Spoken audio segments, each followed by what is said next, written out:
Kyrie Irving made his part-time return, and the Nets won. Is Brooklyn clear-cut title favorites with Kyrie back in the fold? Time to adjust for Tom Brady and the Bucks offense. Can they figure it out in time to repeat? And Broussard's under duress list back for week 18. And with that, we say good morning, everyone. Welcome to First Things First. Day. Nick Broussard, Kevin right. Wild, Broussard, I imagine. Nick might be on it. There's a lot of quarterback candidates that very well could be on it as we hit the last regular season games. After those tears yesterday, don't be surprised. I could show up on the list. Anything's possible. Wow. Hope you use a good picture of me. Wow. Clearly. Well, that's debatable. Top story this morning, though, Kyrie Irving making Did you his just season imply, debut Jenna, there is no against- such thing Nope. as a good picture of me? That's how we're starting this morning? You didn't. Okay. That's what you think you heard? Go ahead. It's not what I said. That was her, not me. Come on. Thank you. I mean, no, that's not what I meant. Hey, we're in Indy because that's the only place Kyrie can play on the road. But he looked pretty good doing it. No rust from having been off for 8 months. 22 points in 32 minutes. But the Nets needed him. They were down 19 at one point to the Pacers. Pulled it out. Brooklyn wins. They snap a 3-game losing streak. After the game, all eyes, all ears on Kyrie Irving. I've had a lot of debuts, but nothing comes close to this one. It just it meant a little bit, It meant a little bit more, just because at this stage, you know, taking off 8 months or being out of the game for 8 months and coming back in, there's so much uncertainty. Just how many minutes, you know, what's the flow of the game going to be like? You know, how are my teammates going to feel? And what's the game flow going to be? You know, you just don't have any idea. So I went in with just an open mindset, just to ground myself, be present, and do whatever it takes to win. It was amazing to have him out there. I mean, I just missed his presence around the locker room, his energy, his vibe around the team. And then on top, his game is just so beautiful. You know, makes the game so much easier for everybody out there. And it was amazing to see him out on the floor again. The crowd showed him so much love. Teammates, you know, just the game of basketball is happy to have him back. Well, Kevin Durant was obviously happy. Chris Broussard, you were optimistic about Kyrie's return yesterday. What did you make of his debut? Well, Jenna, you see the highlights. You see the mid-range. You see the handle. You see the finish.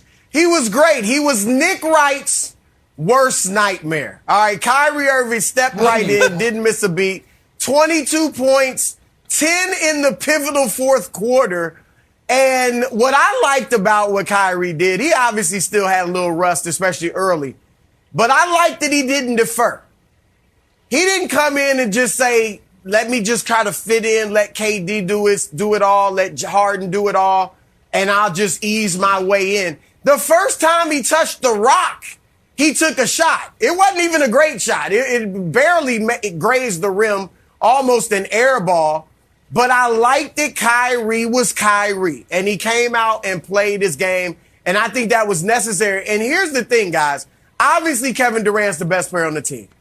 I think James Harden, even though he hadn't played up to his normal level, is the most versatile and maybe certainly one of the most important, because he can be a big-time scorer, but also a playmaker and back down and let Kyrie and KD do most of the scoring.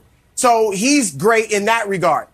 But I would argue, and I don't think Kyrie is a good leader, but I think he's the leader of this team. Like, he's the strongest personality. And you heard both awesome. KD. But it's the truth. I think it's the truth. You heard KD and Harden after the game say just his spirit, his energy that he brought, the vibe both in the locker room and on the court. I think he added life, Wilds, to this Nets team. They looked reinvigorated with his presence. And Nick, you're right. Kyrie has not been a great leader. There's no doubt about it. But I just think his presence, his personality, his strength of personality really reinvigorated this team, Wilds. And that was important for the Nets and will be going forward. It added life. That was a strong take. I thought that, like, if you added life, you let the Pacers score 73 points in the first half. You know, you need a little bit more life, even play a little defensive life. It took a little while. Here's my take. And a lot of things that you thought were going to happen happened. Kyrie handles still there. Kyrie little mid-range jumper still there. Not great defense from the Nets that we saw last year. Still there. There's one thing, Nick, that jumped out at me, and I said, why is this one resonating with me so much? It's that when Kyrie was on the bench, he had little flecks of gray in his hair. And I said, and it just kind of stuck with me. What? It wasn't just like a random observation. It stuck with me. Bear with me. It stuck with me for a reason. I was trying to figure out why. And I think it's because Kyrie has always been synonymous with youth and sort of like a no end to his basketball career. We always just remember Kyrie being young. You remember Kyrie at Duke. You remember Kyrie with the Cavs without LeBron. And then when LeBron got there, LeBron was the elder statesman, and he still is, and Kyrie was like the younger brother. To the point that Kyrie was so representative of youth, his alter ego character, Uncle Drew, was old. That was the whole point. See how young I am? Look at this funny character. Look how old he is. Right. And now I saw Kyrie with the little flecks of gray in his hair, and it made me think he'll be 30 in March, which is sort of like you're not young, but you're not old. It made me think that Kyrie had a little retirement appetizer these last 8 months, and I don't think he liked it as much as everyone thought that he would. We've always heard, Kyrie could just walk away from the game. Kyrie's just going to walk away one day, and you'll never hear from him again. Smart. I don't necessarily think that's true when we look at his comments that he had leading up to this game and after the game. He really missed basketball. And I think that the idea that Kyrie would just walk away, or he doesn't need basketball, or he doesn't love basketball, I think that's all hogwash. I think that Kyrie really missed basketball. He saw what his life was like without basketball, and he didn't necessarily love it. And I was happy to have him back. Well, I think that is super smart and super insightful. And I also think what Broussard said, for the most part, was very smart as well, which is why it's such a shame. It started with just a bald-faced lie that this is Nick Wright's worst nightmare.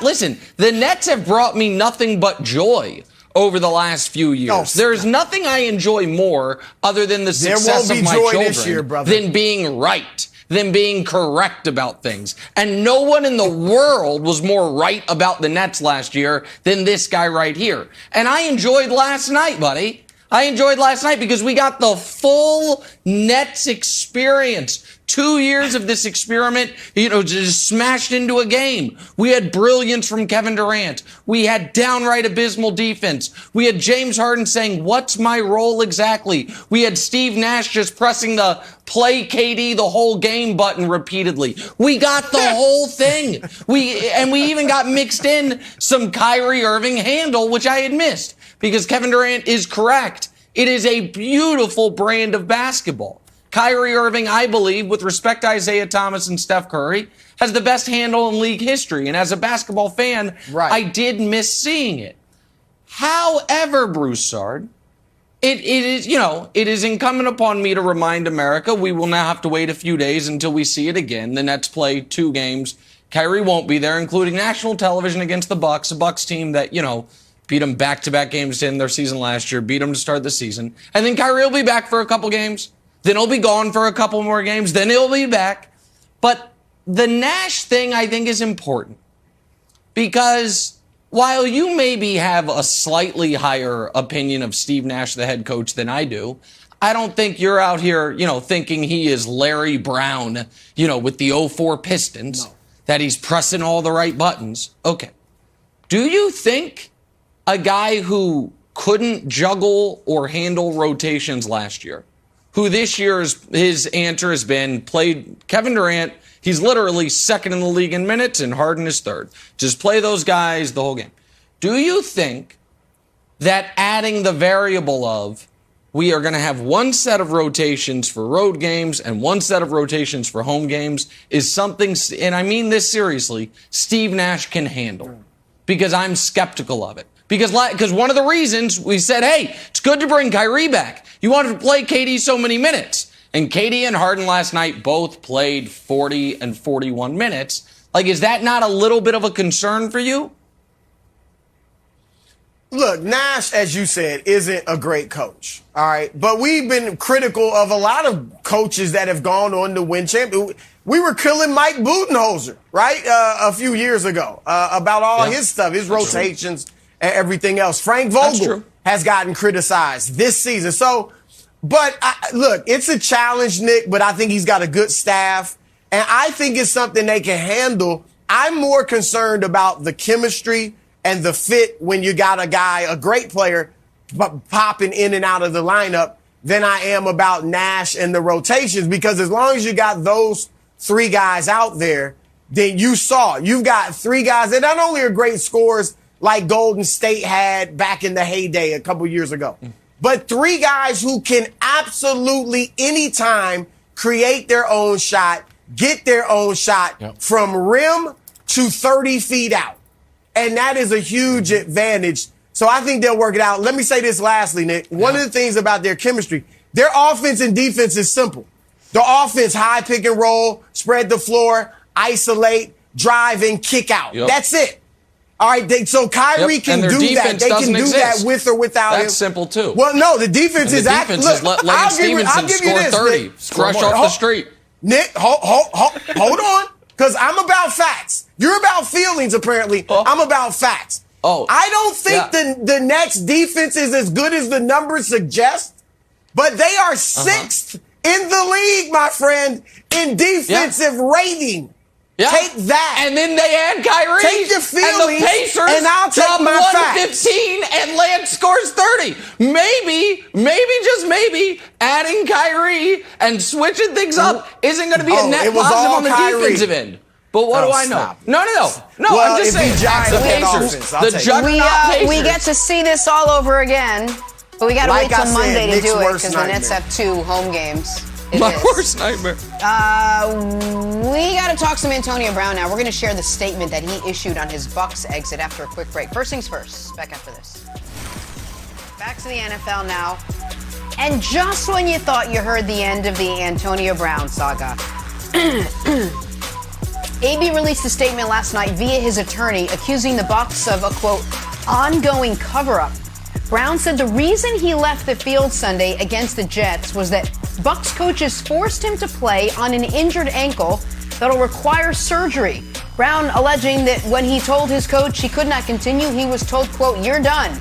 AB going on to emphasize, quote, I didn't quit, I was cut. And then there was this. He said he'd be back to 100% for next season. Assumption being, of course, that there is a next season for AB. Nick, this was a lengthy statement that was released. There was a lot here. What was your reaction to this from Antonio Brown? You know, in a weird way, and I guess today it's kind of apropos. Today's January 6th. So it's the 1-year anniversary of the attempted insurrection at the Capitol. And this statement reminded me of some of these FBI interviews I've been watching or reading of the people that went into the Capitol, where the people are like, yeah, I really thought I was doing the right thing. I thought, I was saving the country. They seem very earnest.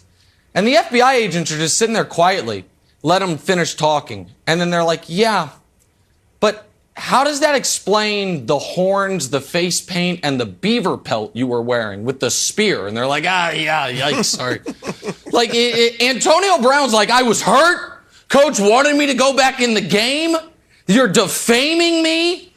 And then he's like, and they're like, he almost answered the question in the statement. It's like, and I didn't want to wear their brand on my back anymore. It's like, okay, buddy, how does any of that explain the shirtless jumping jacks in the end zone while the game was being played 60 yards downfield?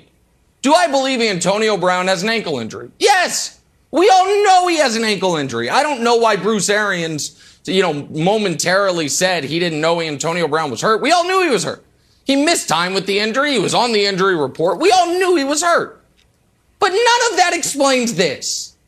There's an element of, like, buddy, we all saw this right there. And so, yeah, I believe Broussard that Bruce Arians never wanted to sign him. It was always something he was dealing with because Brady wanted him. That after the vaccination card nonsense, if it was fully up to Arians, he probably would have cut him. But Brady or others asked him not to. And Arians was maybe looking for an exit ramp. Yes, I do believe that. Do I believe Antonio Brown has a badly injured ankle? I do believe that. Do I believe any of those things at all justify what we saw or explain what we saw? Of course not. So both of these things can be true. Antonio Brown can be hurt, and Antonio Brown can be someone who acted like a total lunatic after getting in an argument with Bruce Arians on the sideline. No, look, you're right. I mean, he acted ridiculously.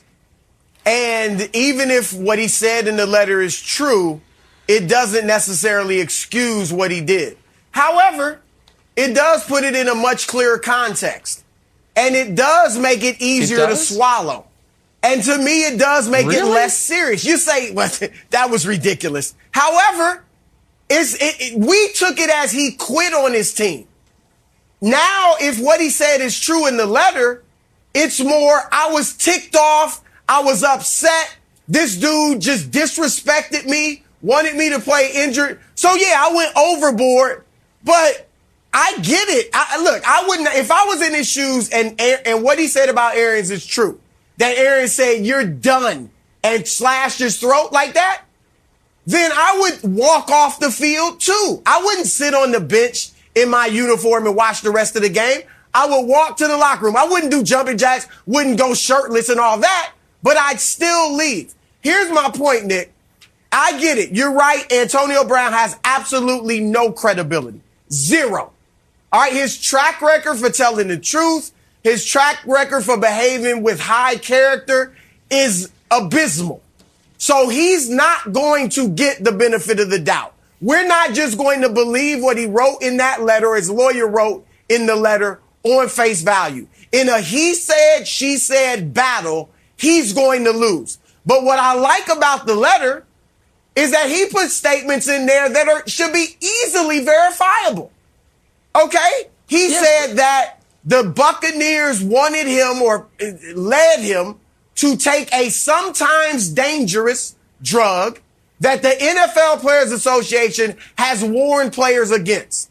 That doesn't look good if you're the Buccaneers, and we should be able to verify that quite easily. He said that Bruce Arians, who denied that he knew anything about the seriousness or even the existence of AB's ankle injury on Sunday and on Monday, he denied it. He said he's got texts from Arians leading up to the game talking about the ankle Arians injury. Obviously easily knows about verifiable. the ankle injury. Well, why'd he deny it? All right, that doesn't help his credibility.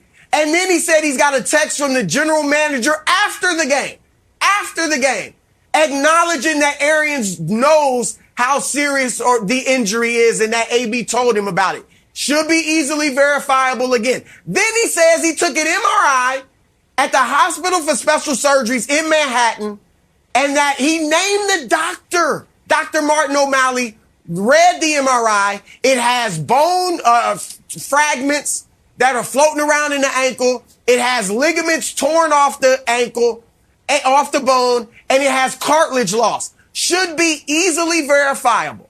And that's my point. Let's find out the truth. Look, I don't believe AB about anything he says, but I'm open to hearing both sides of the story.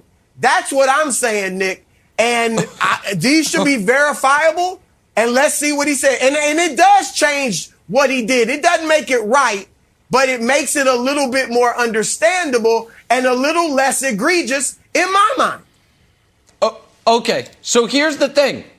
A few points here. First one, if everything he said is true, it doesn't change, in my opinion, any of it.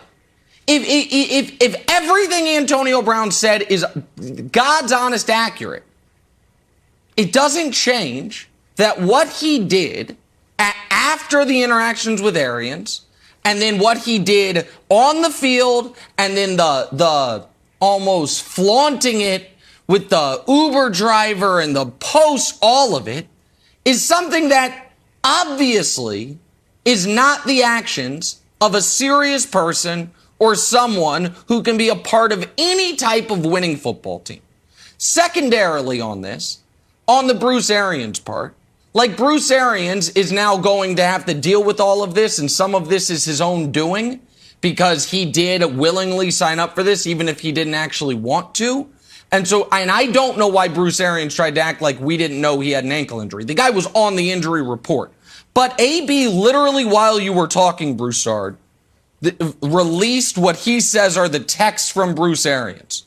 Now, people can read these. We can repost them. They are what I would consider to be a little odd. So the first text reads, "This is BA. Make sure you're ready to go tomorrow. We are not resting for the playoffs." And then a text that says, "Call me." The reason I say it's a little odd is because unless Bruce Arians and Antonio Brown have never texted before, usually when I text you, Broussard, I don't say, "This is Nick Wright." But so whatever. And then Antonio Brown's response on the text was, "I'm all in, coach. Can't get to full speed. Want to win. Be there if I wake up tomorrow, feel better. I'll be ready. Kind of rolled it out outside on 2-point play. I want what's best for the team. Let me know when you free. I'll call you." And Bruce Arians wrote, "Come see me in the morning," allegedly, "come see me in the morning. We'll talk it out. Definitely want you with us in case you're ready." And Antonio Brown put the heart emoji on that. Again, Wilds, there's an element on the Arians stuff, which is, the old Mark Twain quote, don't argue with a fool. People won't know who's who. Like you get into business with Antonio Brown. Yeah, maybe business be booming, or maybe you both look like idiots. But I think that even if all this is true, Broussard, I believe Antonio Brown went to a special doctor to look at his ankle. How on earth does that change the math on what we saw? I don't know. To me, it doesn't.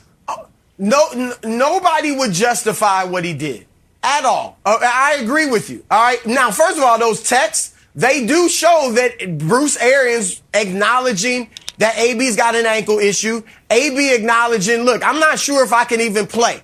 Apparently, he must have got shot up. He was able to play 26 snaps. And then by his estimation, he was no longer comfortable with being out there. Probably didn't feel stability in the ankle. And if Arians was like what he said, "You're done," then I get why he's upset. Again, he didn't handle it correctly, but it doesn't excuse what Bruce Arians did either, if indeed AB is right, Nick. That's all I'm saying. It puts it in better context, and it's like he acted immaturely the way he left the field, but I get it now. Bruce Arians was straight up disrespecting him. I don't get it. And AB feeling like I went out there and was willing to put my ankle on the line, and now you treat me like this? It just gives me pause. That's what I'll say. Safe to say this is far from over. Much more, I'm sure, will be coming out, and we will have much more on this as the morning continues. We got to set that aside for now. Time to find out who Broussard is putting under duress. It's not going to be Joe Burrow. We found out yesterday the Bengals quarterback is going to sit out Week 18, rest that sore right knee, rest that injured right pinky, get himself all ready for the playoffs. So, Chris Broussard, if Joe Burrow isn't under duress, which 5 guys are in the final week of the regular season? Jenna, I really wanted to put our friend Nick Wright on the list for those terrible tears yesterday, but Ket and Pep wouldn't let me. So I went with all quarterbacks instead. And at number 5, Josh Allen. All right, Josh Allen, Buffalo. Look, they can clinch the AFC East with a victory. And this would be the beginning of salvaging what's been a disappointing season for Allen and the Bills. All right, he was an early preseason pick, popular preseason pick for MVP. Didn't even make the Pro Bowl. All right, they were supposed to run away with the division. Now they're battling for it with New England. They're only 10-6. And winning this game would keep Allen from suffering the indignity of losing the division to MJ10, a rookie. Allen is down in completion percentage, yards per game, touchdowns, passer rating, and he's up in interceptions from last year. So he can still salvage the season, but it begins this weekend by winning that division. At number 4, Derek Carr. All right, Derek Carr can clinch what would be the second playoff berth of his career in his 8 seasons with a victory this weekend. Now, he's never played in a playoff game because he got injured late in the year in 2016 when he led the Raiders to the playoffs. So it'd be good for him. Now, he's only number 4 on this list, guys, because there are things that happened outside of his control this year that could be explanations or even excuses for them not to make the playoffs. The John Gruden scandal, Henry Ruggs, DUI, killing a woman, and then Darren Waller being out with injuries and COVID for the last month. Waller should be back this weekend. That could help Carr. Be a nice story if he can get in and make the playoffs. At number 3, Carson Wentz.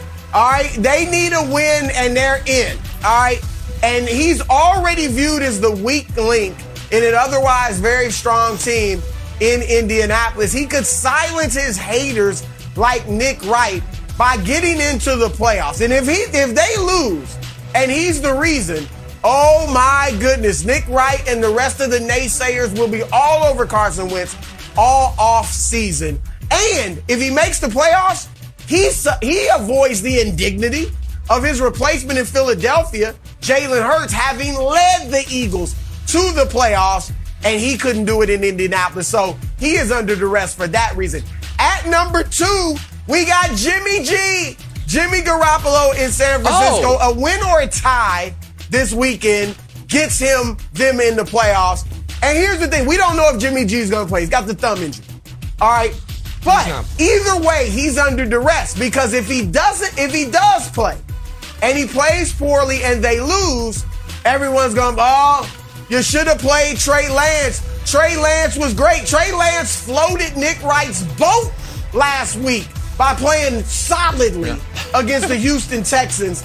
And everybody will say, they should have went with Trey. If he doesn't play and Trey plays well and leads them to victory over the Rams, then maybe they stick with Trey Lance and play him in the playoffs, which wouldn't look good for Jimmy G either. So he is under duress. And at number 1, this one to me, easy one, Justin Herbert. All right, Justin Herbert, win and they are in. Win or tie, actually, and they are in.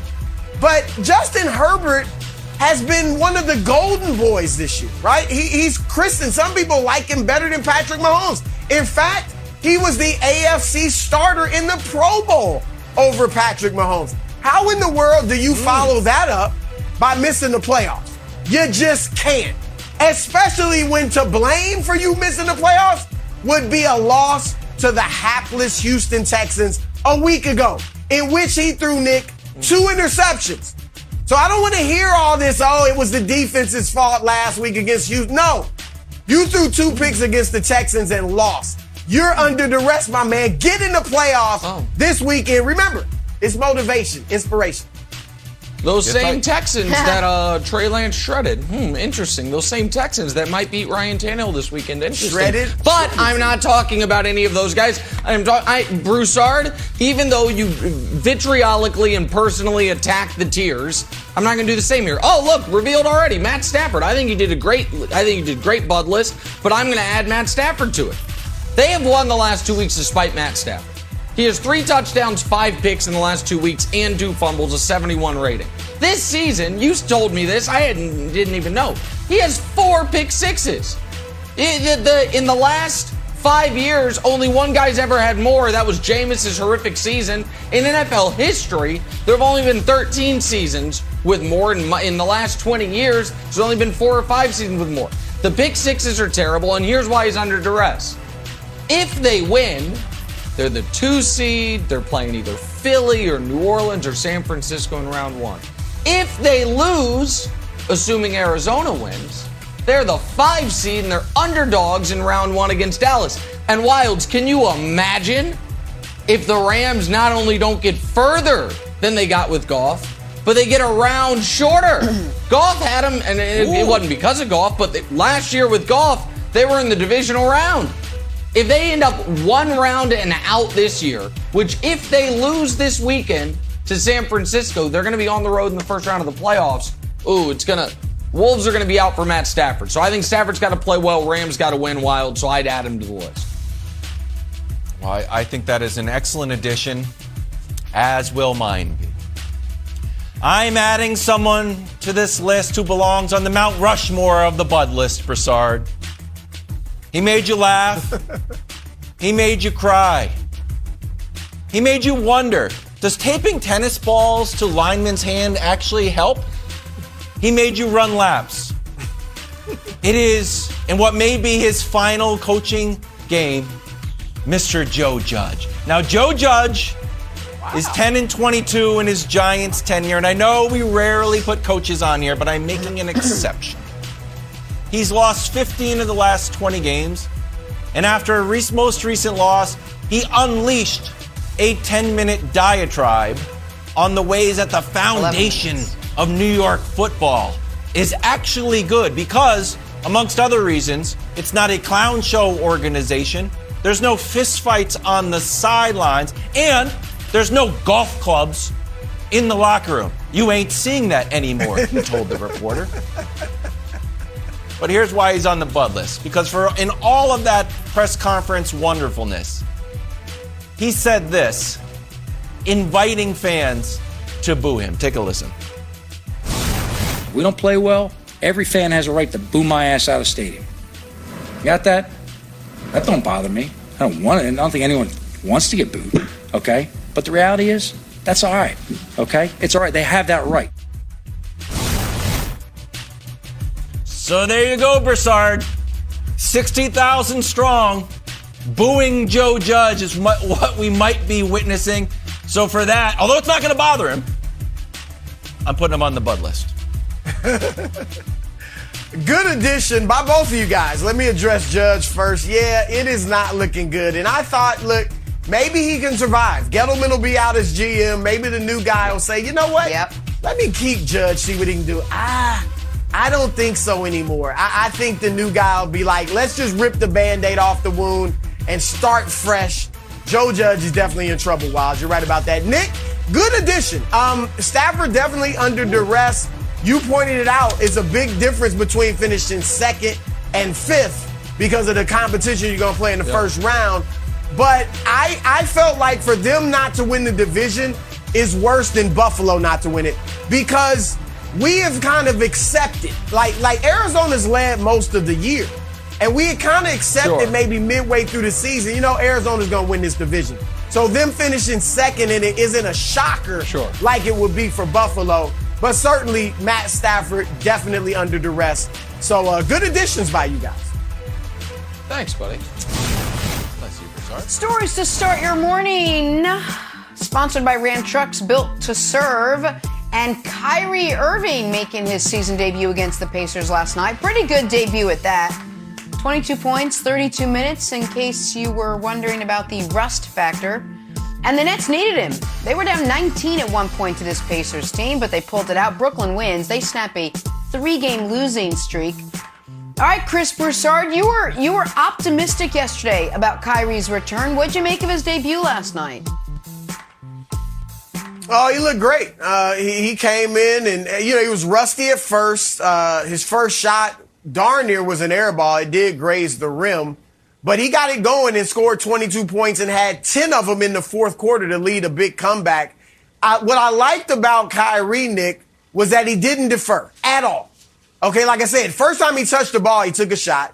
He didn't go in there with the attitude of, let me just fit in and let KD and Harden do their thing. No, he came out there and he was Kyrie Irving. All right, and I like that because that's the attitude that allows you to be on a team with the great LeBron James, and yet you're the closer. That's the attitude that allows you to hit one of the greatest shots in NBA history back in 2016 in the NBA Finals. So I like that Kyrie came in like that. And, Nick, this team, look, Durant's obviously the best player. James Harden is the most versatile player offensively, and it's critical because they're going to need him to bounce back between a big scorer and a playmaker. But Kyrie, I feel like, is the leader of that team. And I know, look, he hasn't been a good leader throughout his career. All right, we'll see if he can turn that around. But he is the strongest personality, in my opinion, in that locker room, at least among the great players. And so I heard Durant and Harden talk last night after the game about, just having his spirit, just having his energy in the locker room, on the court was great for us. I think his presence reinvigorated that ball club, and he brings some life back to them. Now, the problem is, of course, and I know you're going to point it out, that life will only be on the road, at least for the time being, but he did bring life. And with him on the floor, Nick, they are hard for anybody. Your Bucks, Wilds, Jazz, the Warriors, the Suns, for anybody to beat. Yeah, well, okay, we'll see about that. I mean, this is, again, this team has won one playoff series together, so I'm not going to, roll out the red carpet for them to a championship quite yet. But there's some questions here and some issues. Because, of course, Kyrie looked good. I don't think anyone thought Kyrie was going to not still be awesome at basketball. But the issues are, to me, bigger than what we saw last night, but there was a little indicative. And one is that with Kyrie Irving, this Nets team has always been bad at defense. This year, they'd been good at defense. And then yesterday, they were terrible again. And I don't, that is the smallest of sample sizes, but it was at least slightly concerning. And the other issue is this, Wilds. Steve Nash does not know what he's doing when it comes to rotations. We learned that last year. Now he can, by the way, he can do other things well. He's good vibes, good leadership. I get it. But as far as who should be playing when, he doesn't know. He just plays Durant as many minutes as possible. So the idea was, with Kyrie, you want to play him as many minutes. Durant's second in the league in minutes, Harden's third. But then last night they both played 40 plus against the Pacers. And so now is Nash Wild's going to have one rotation for home games, one rotation for road games? It just adds so much uncertainty rather than trying to push through the adversity of KD and Harden, you guys got to figure it out. I just don't think it's going to end up being a net positive for them Wilds.